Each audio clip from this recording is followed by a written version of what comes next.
In the heart of Amsterdam, just steps down from the iconic Dam Square, the place teeming with tourists, bicycles, the illusion of the normal.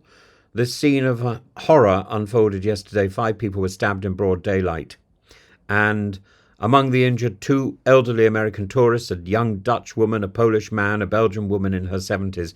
And the only thing they had in common is that they were in the wrong place at the wrong time. Police now suggest it may have been a random attack. The motive remains officially unclear.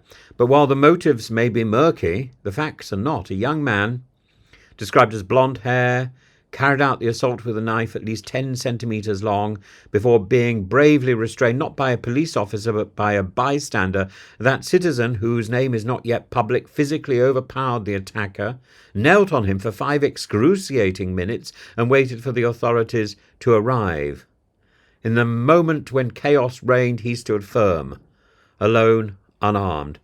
The city owes this man a great debt. In those 5 minutes, he restored a measure of order. He acted while others froze, and even once he was sitting on this man, kneeling on this man, the bystanders didn't move forward. He embodied what the state had failed to guarantee: immediate protection. And yet, this is not a story that ends neatly. It's a window into a deeper malaise. Amsterdam, like many Western capitals, is increasingly facing the reality of public disorder, knife violence, the politicization of security.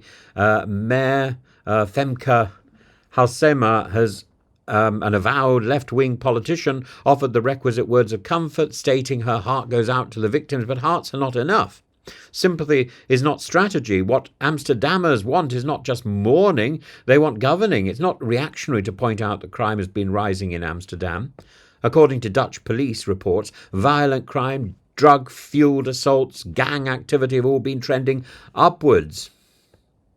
The city's become a battleground, not between citizens, but between competing philosophies, one of civic order, one of laissez-faire chaos disguised as progressive tolerance. Under Mayor Halsema, the city has liberalised its approach to drugs and softened its posture on criminality, and the famous red light district, once the face of regulated vice, has become more chaotic. Tourists are told not to film dealers, police presence is patchy, and the mayor, when confronted with clear anti-Semitic chants in the streets, "Throw the Jews into the canal," chose to criticise those calling it a pogrom rather than those committing the offence. This is not about one incident. This is about the conditions that make such incidents more likely. And of course, there is a danger in rushing to judgment. Online speculation about the suspect's ethnicity, be it Turk, Albanian or Ukrainian, is unhelpful without evidence. We must wait for confirmed facts, not rumours whispered on social media, like King Midas's ears. We must also ask what makes a young man in broad daylight plunge a knife into the back of a teenager or an elderly woman in a European capital. This could be mental illness, this could be radicalisation, this could be drugs, it could be all three. But what is certainly a fact is that it's a failure of prevention.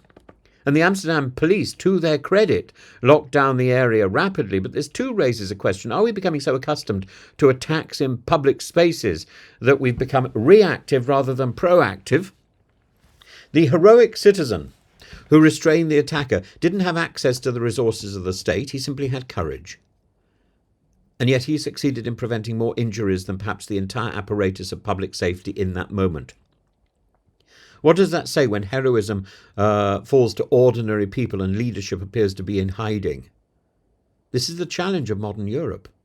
Our liberal democracies must ask whether our tolerance is now tolerating intolerance, whether our openness is allowing disorder to flourish, and whether our instinct to explain away every incident with euphemisms, confused man, drug use, mental health episode, has become a dereliction of responsibility. You remember that wonderful song in West Side Story about Officer Krupke? In the aftermath of this stabbing, Mayor Halsema has pledged an investigation. That is the bare minimum. But what Amsterdam needs is more than investigations. It needs leadership with the moral clarity to confront rising disorder without fear of being labelled reactionary. In the UK, we know this story too well. London, under Sadiq Khan, has seen similar patterns: rising knife crime, soft policing, a refusal to name ideological threats until the damage is done. Paris, Brussels, Berlin all echo the same pattern.